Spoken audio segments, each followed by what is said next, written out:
Good morning all of you. आज आप लोगों का जो क्लास शुरू हो जा रहा है उस टॉपिक का नाम है गौतम बुद्ध। क्या नाम है? गौतम बुद्ध। और फिर दूसरा उसमें टॉपिक रहेगा महावीर।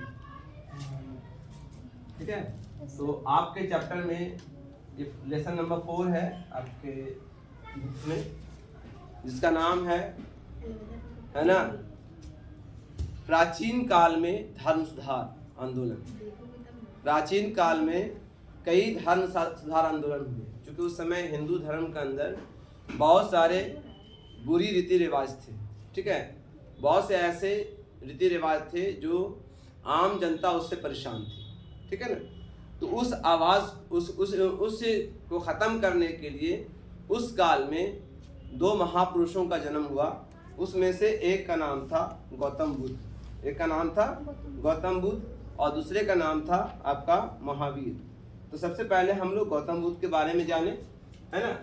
तो ऊपर में एक टॉपिक रहेगा गौतम बुद्ध। क्या नाम रहेगा? गौतम बुद्ध। गौतम, ठीक है। तो गौतम बुद्ध, है ना, प्राचीन काल के एक बहुत बड़े महापुरुष है ना।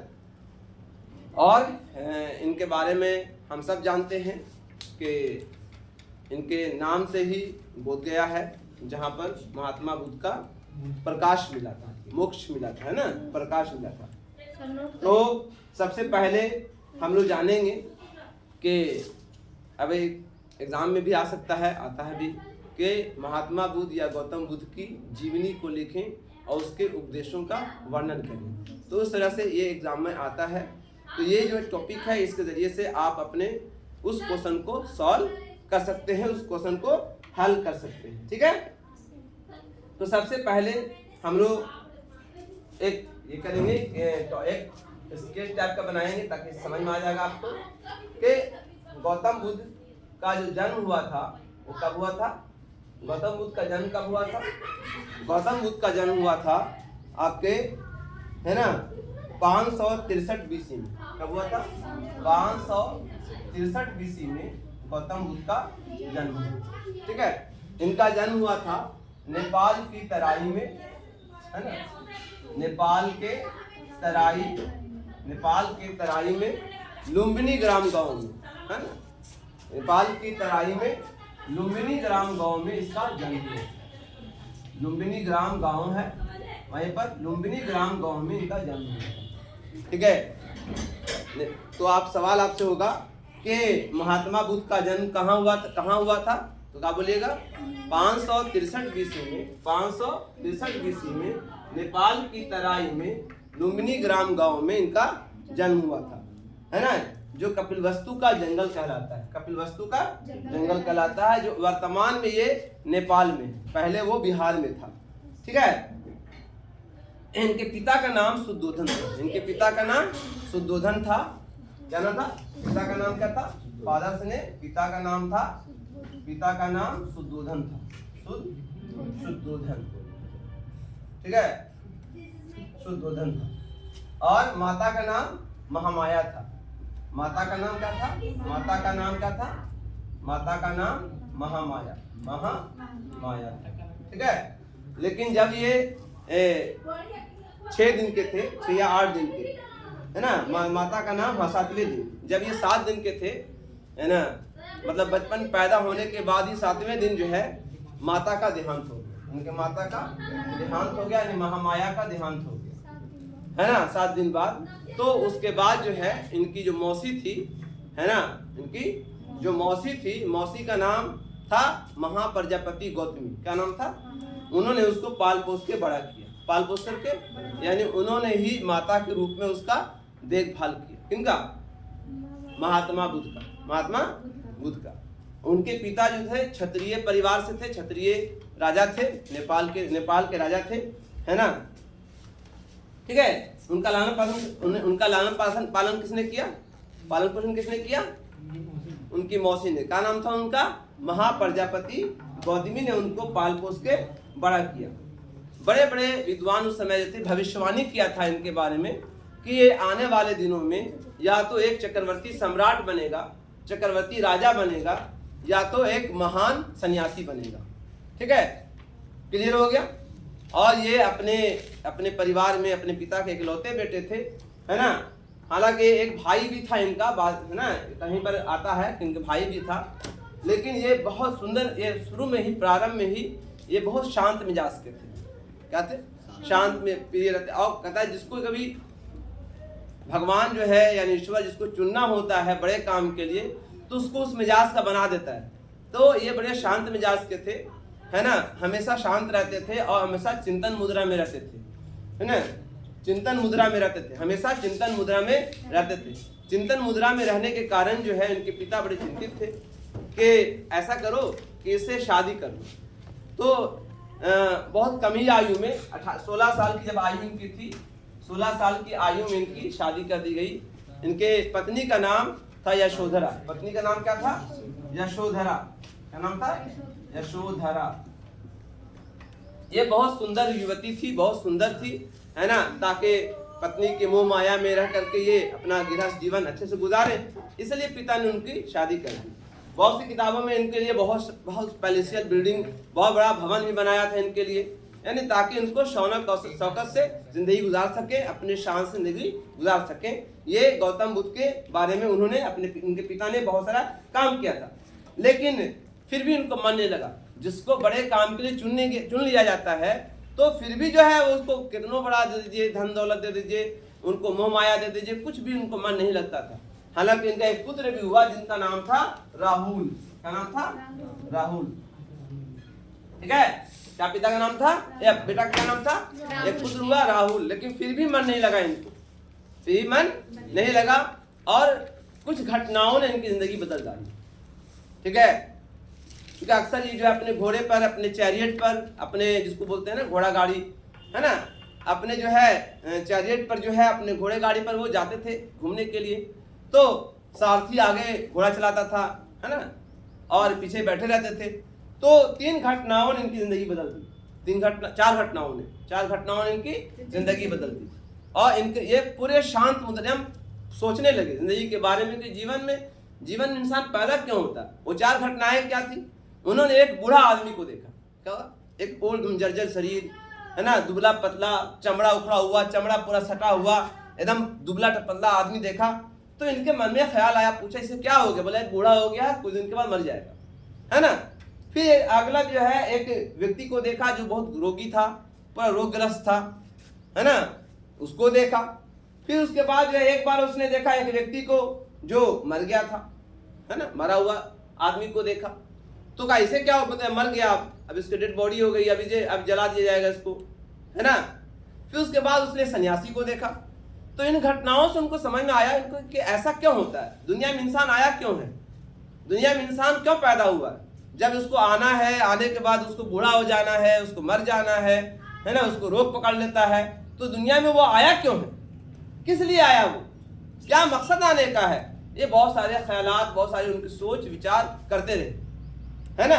और इस तरह से उन्होंने एक दिन क्या हुआ, 29 साल की अवस्था में, है ना, कब 29 साल की अवस्था में इन्होंने घर छोड़ा, है ना। 29 साल की अवस्था में घर बार, अपने बेटा, अपनी पत्नी को, है ना, सोता हुआ आधी रात में घोड़े पर सवार होकर के, इनके घोड़े जो था उजला घोड़ा, क्या, इसलिए एग्जाम में आएगा कि उनके घर छोड़ने की घटना को किससे सिंबलाइज किया गया, तो घोड़ा, वाइट घोड़ा, अपने घोड़े पर सवार होकर के ये वहां से निकल पड़े और सत्य की तलाश में, है ना, ये कई जगह जाते रहे। ठीक है, उन्होंने उनका पहला जो उस्ताद था, पहला शिक्षक जो था, उनका पहला टीचर, उनका नाम था अलार कलाम। क्या नाम था, है ना। उन्होंने उनको शिक्षा दी, बहुत सारी धर्म की बातें बताई, फिर भी उनका मन बहुत व्यतीत था। ऐसे बहुत सारे लोगों से मुलाकात हुई रास्ते में, है ना, जिन्होंने बहुत सारी चीजें शिक्षाएं बताई, बहुत सारी चीजें बताई धर्म के बारे में, फिर भी मन नहीं लगा। और उस तरह से वो घूमते घूमते कहाँ पहुंचे, ये पहुंचे बोध गया। कहाँ पहुंचे? बोध गया। अभिनव बोध गया है, पहले वो गए जहाँ पहुंचे, उस गांव का नाम था उर्वेला। क्या नाम था? उर्वेला गांव था। उस गांव के पास जो निरंजना नदी किनारे, अभी जो नदी है, ये फल्गु है ना, वहां पर जाइए बोध गया में दो धाराएं हैं। एक धारा निरंजना है, तो निरंजना नदी के किनारे वो पीपल के पेड़ नीचे बैठ गए और तपस्या करने लगे। ठीक है, खाना पीना छोड़ दिया। जब वो चले थे तो हट्टा कट्टा शरीर, एक बलशाली शरीर था, है ना, वो योद्धा भी थे, लड़ते भी थे, है ना। अक्सर जो है एक वीडियो में, एक सीरियल में देखा उनके बारे में कि वो लड़ाई करते थे, है ना, युद्ध कला माहिर थे। लेकिन सब इतना मतलब खाना पीना छोड़ दिया, सत्य की तलाश में जो है वो ध्यान मग्न हो गए, तो पूरा शरीर सूखने लगा। ठीक है, तो एक लड़की थी जिसका जो वहाँ अक्सर पानी भरने आती थी, तो देखा कि ये कभी खाता पीता नहीं है, धीरे धीरे सूख रहा है, तो उसने खीर बना के लाया। उस लड़की का नाम था, नाम बताते हैं, भूल रहे हैं उसका नाम। तो लड़की ने उन्हें बहुत सीख दी, है ना। उसके सामने जाकर खड़ा जाकर बोला कि वीणा के तारों को इतना मत छेड़ो कि टूट जाए। उसने क्या कहा कि वीणा के तारों को इतना मत छेड़ो कि टूट जाए।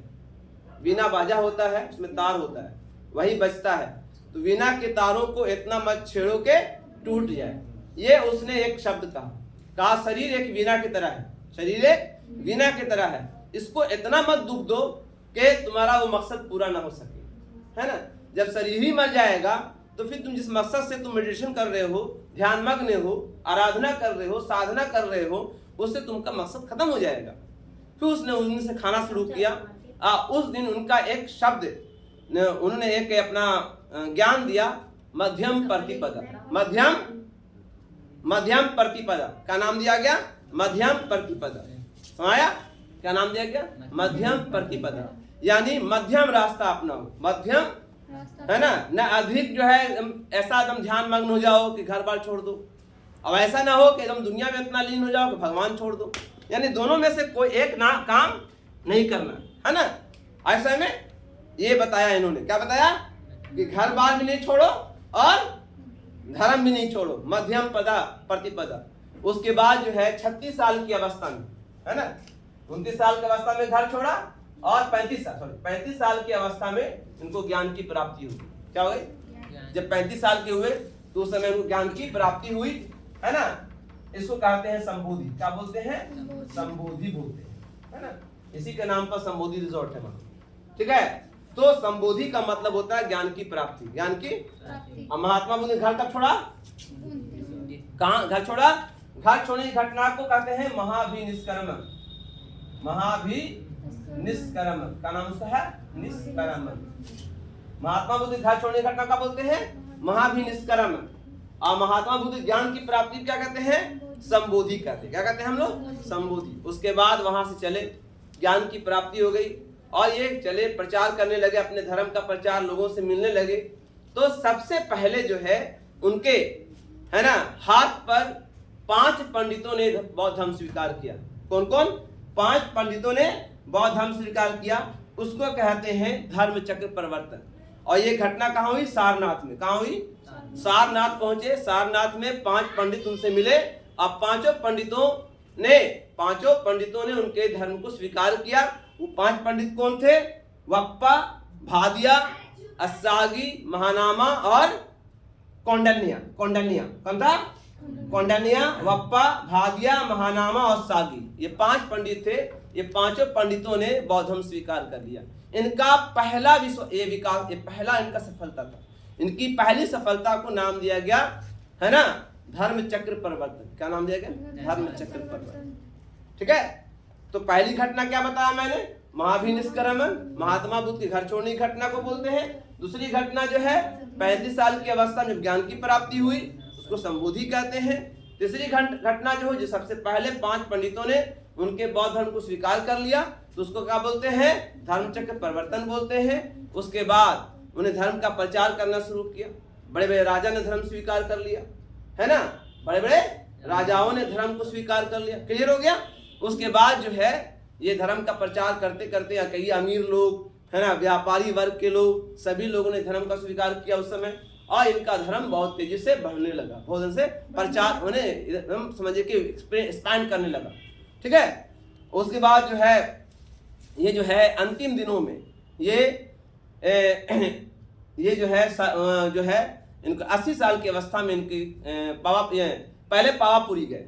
पावा गए, वहां पर चुंद नामक सुनार एक थे, उनके यहाँ उन्होंने ठहरे और वहाँ मांस भात खाया। उसके बाद पेट में दर्द हुआ, उसी अवस्था में पहुँचे, है ना, कुशीनगर पहुँचे। कुशीनगर यूपी में पड़ता है, वहाँ पहुँचे, वहाँ गए, वहाँ उनकी मृत्यु हुई। वहाँ उनकी तो 80 साल की अवस्था में इनकी मृत्यु हुई। कितने साल की अवस्था में? 80 साल की अवस्था में इनकी मृत्यु हुई। इनकी घटना को महापरिनिर्वाण कहते हैं। क्या कहते हैं? महापरिनिर्वाण कहते हैं। महापरिनिर्वाण कहते हैं। ठीक है, चलिए।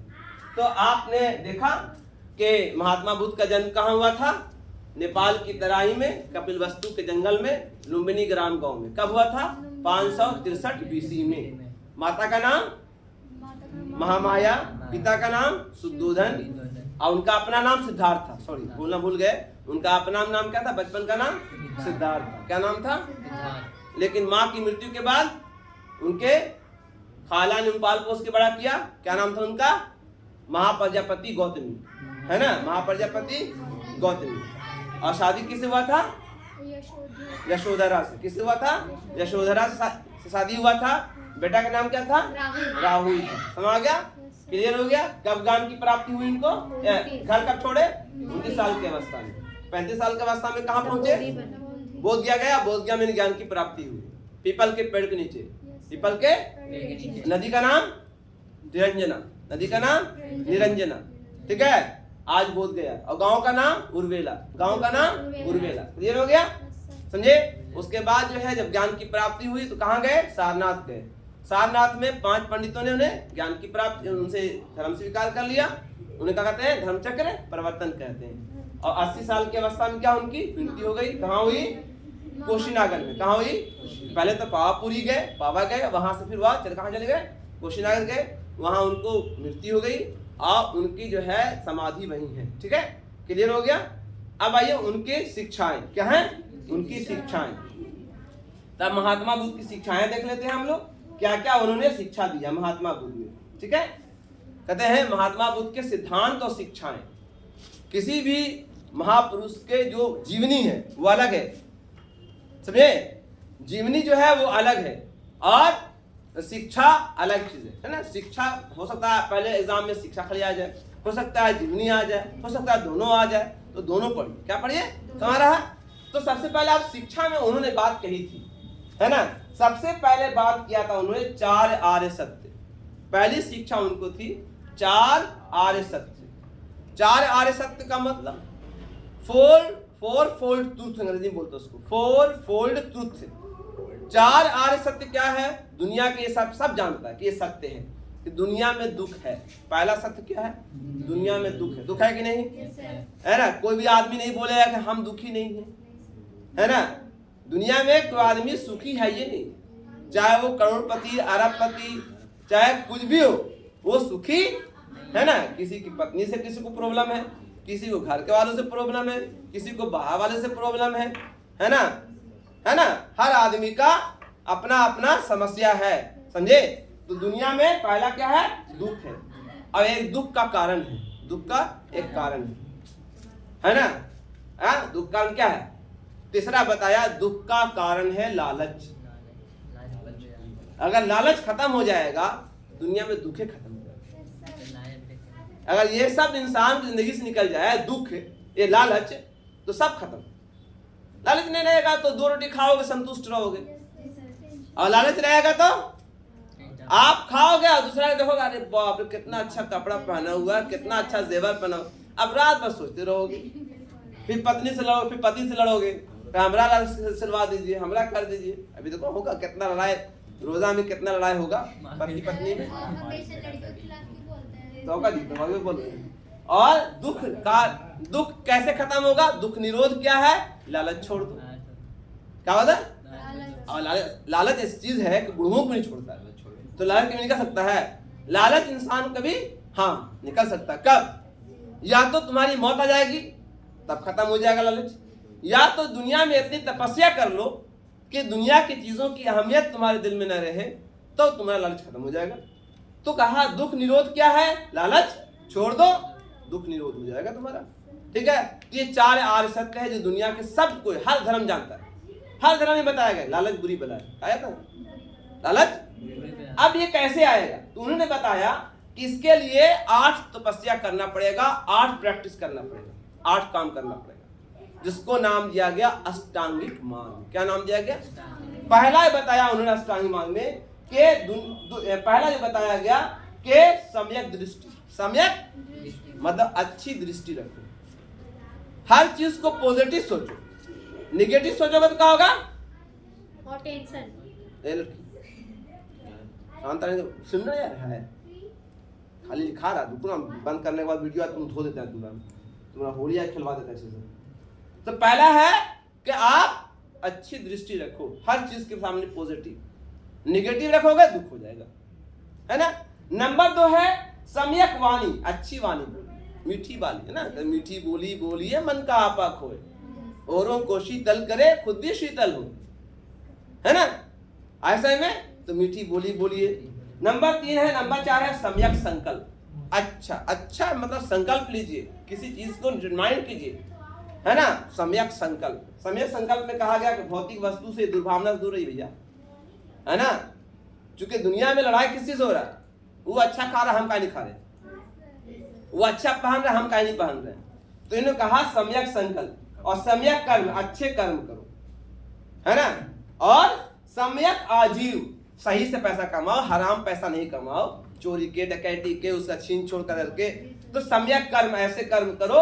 और सम्यक आजीव और सम्यक व्यायाम। सम्यक व्यायाम का मतलब होता है शुद्ध विचार रखो, अच्छी सोच रखो, और कॉन्शियस माइंड, विवेकपूर्ण सोच रखो, है ना। और सम्यक स्मृति, आपकी स्मृति भी अच्छी होनी चाहिए, आपका ज्ञान भी अच्छी होनी चाहिए। स्मृति का मतलब होता है ज्ञान, समझे। सम्यक स्मृति होनी चाहिए, ठीक है। और सम्यक समाधि, मेडिटेशन करो। क्या करो? ये सब कब आएगा? तपस्या करो। हर धर्म के अंदर तपस्या को जायज बताया गया। तपस्या मतलब जैसे हमारे धर्म में क्या है, इस्लाम धर्म में क्या है? जिक्र करना, अल्लाह को याद करना, अकेले में बैठ करके। इसी तरह से हिंदू धर्म के अंदर भी है, बड़े बड़े महापुरुष शंकर जी हो, राम जी हो, सबने तपस्या किया, है ना। तब तपस्या किया, तब ज्ञान मिला उनको। जितने ऋषि मुनि थे सबने तपस्या किया, है ना। तो बिना तपस्या के कुछ नहीं मिलने वाला है ना। क्लियर हो गया? तो ये क्या बताया इन्होंने? अष्टांगिक मार्ग। क्या बताया? और कहा कि 10 चीज से बचो, 10 चीज से, उसको 10 शील कहा। एक तो करना है और कुछ से बचना भी है। किससे बचना है? कौन चीज आपके लिए घातक है और आपके जीवन को बर्बाद कर सकता है? पहला अहिंसा, हिंसा नहीं करो, हिंसा नहीं करो, यानी अहिंसा अपनाओ। इन्हें कि जो आया प्राक से दूसरे पर लगा दिया, उसको मारना, किसी को गाली देना भी अहिंसा है, हिंसा है। तो पहला काम करना है हिंसा ना करो, यानी अहिंसा करो। नंबर 2 है ना, सत्य बोलो, झूठ नहीं बोलो, है ना। सब झूठे लोग यहाँ पर। आमीन कल सर, आज को नहीं आया, है ना। बड़का झूठ, कितना होली चल रहा है, सब पूरा आदमी जा रहा है। अस्ते, चोरी ना करो, किसी के माल को देख के लालच ना करो, अस्ते, है ना। फिर कहा अपरिग्रह, धन का संग्रह नहीं करो। धन का संग्रह करो तो लालच आएगा। डेली गिनोगे 80 रुपया, आज 50 रुपया होगा, कल 1000 होगा। तो चूंकि आदमी की लालच जो है बहुत सारी बलाओं को पैदा करती है। तो कहता धन का संग्रह न करो, यानी अपरिग्रह, धन का संग्रह। और ब्रह्मचर्य, सादा जीवन व्यतीत करो। ब्रह्मचर्य, सादा जीवन व्यतीत करो। और नृत्य और संगीत से दूर रहो, डांस और संगीत से दूर रहो। और सुगंधित पदार्थ, है ना, खूब मारते हैं ना सुगंधित पदार्थ जो है दूसरों को अट्रैक्ट करता है, सुगंधित पदार्थ से दूर रहो। और कहा असमय भोजन ना करो, समय पे भोजन करो। टाइम पे भोजन करोगे, सेहत भी अच्छी रहेगी, मन भी शांत रहेगा, है ना। असमय भोजन करो ना करो। और कोमल शैया पे सोओ, मतलब कोमल शैया पे न सोओ, उसका त्याग दो। कोमल शैया मतलब नरम बिस्तर पे नहीं सोना, है ना। जितने भी तपस्वी है, जितने सब चटाई पे सोते थे, है ना। और कामनी कंचन से दूर रहो, लड़की से दूर रहो, है ना। स्त्री से दूर रहो, क्योंकि स्त्री सारे बलाओं को लाती है ना। क्योंकि स्त्री जो है ना, गौतम बुद्ध के शिष्य थे आनंद, क्या नाम था? आनंद। तो आनंद से कहा गौतम बुद्ध ने, ऐ आनंद, मैंने ऐसा धर्म चलाया था जो 5000 साल तक चलने वाला था, लेकिन चूंकि तुमने कहा था, हमने स्त्रियों को संग में लाया, जिससे मेरा धर्म भ्रष्ट हो गया, है ना। तो जाहिर सी बात है, तो कहा कामनी कंचन से दूर रहो, स्त्री से दूर रहो, ये कहा गया इनके ये नहीं शिक्षा में। और एक शिक्षा और बताया इन्होंने, मध्यम प्रतिपदा अपनाओ। क्या बनाओ? मध्य रास्ता, बीच का रास्ता अपनाओ। बीच का रास्ता अपनाने से क्या फायदा आपको होगा कि आप दोनों तरफ लगे रहेंगे, है ना। यानी एकदम से महावीर क्या था, महावीर की जीवनी में है एकदम सन्यासी बन जाओ। वो नंगे रहते थे एकदम नग्न अवस्था में, है ना। लेकिन गौतम बुद्ध में ऐसे, ये बौद्ध धर्म में ऐसा नहीं है। गौतम बुद्ध ने कहा मध्यम प्रतिपदा अपनाओ, है ना। और उन्होंने बताया कि दुनिया क्षणिकवाद है, दुनिया में जो भी आया है सब क्षण है, सब चले जाने, सबको चले जाना है, और सब तबाह हो जाएगा, सब मर जाएगा, खत्म हो जाएगा, सब दुनिया तबाह हो जाएगी। दुनिया क्या है? क्षणिकवाद है। क्या है? क्षणिकवाद है। और कर्मवाद है। क्या है? कर्म का फल मिलता है, जैसा कर्म करोगे तो दुनिया क्या है? कर्मवाद है, जैसा कर्म करोगे वैसे ही इंसान बनेगा। और इनका कहना था कि इंसान का पुनर्जन्म नहीं होता है। ऐसा नहीं है कि इंसान मर गया फिर दोबारा जन्म ले लिया दूसरे शेप में, कोई कुत्ता में, कोई बिल्ली में, कोई चूहा में, कोई जानवर में, कोई परिंदा में, ऐसा नहीं है। इनका ये नहीं कहना था कि पुनर्जन्म नहीं होता है, ठीक है। और ये जाति प्रथा पे विश्वास नहीं करते थे, ये जाति प्रथा के विरोधी थे, वर्णवादी थे, असमानता के विरोधी थे, समानता के पक्षधर थे। ये सभी धर्मों में समानता रखते थे, सभी लोगों में समानता रखते थे, गोरे काले का भेदभाव नहीं करते थे ये, है ना। इन्होंने कहा कि मरने के बाद ही निर्वाण होगा, जीवित रह के कभी निर्वाण नहीं होगा। क्या बोला? निर्वाण कभी होगा जब मरेगा, तभी लालच खत्म होगा, तभी निर्वाण आपको होगा, जीवित रह के निर्वाण नहीं हो सकता है ना। तो इन्होंने बहुत सारी शिक्षाएं दी, है ना, जो हमने शिक्षाओं को आपके सामने वर्णन किया।